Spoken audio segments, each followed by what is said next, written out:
এই জুমার দিনের মর্যাদাটা আল্লাহ তাআলা সর্বপ্রথম ইহুদিদের দিতে চেয়েছিলেন। কাদেরকে? ওরা এটা নেয় নাই। ওরা নিজেদের জন্য শনিবারকে ওদের অ্যাসেম্বলি ডে বানিয়েছে। ওরা বলেছে না, আমরা শনিবারে ইবাদত করব। এই দিনটা আল্লাহ তাআলা নাসারাদেরকে দিতে চেয়েছে, তারাও নেয় নাই। তারা রবিবারকে তাদের ইবাদতের দিন হিসেবে চুজ করেছে। অবশেষে আল্লাহ তাআলা আমাদেরকে এই দিনটা দিতে চাইলেন, আমরা কোনো কথা ছাড়াই গ্রহণ করলাম আর ধন্য হয়ে গেলাম।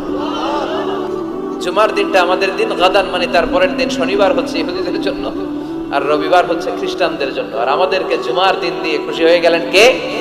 আবার বিশ্বনবী বললেন, জুমার দিনটা এমন দিন, এই দিনে আল্লাহর পক্ষ থেকে বিশেষ ফেরেশতারা মসজিদের সবগুলো দরজার মধ্যে দাঁড়িয়ে যায় এবং জুমার নামাজের আগ দিয়ে খতিব সাহেব আসার আগ পর্যন্ত লিখতে বসে যায়।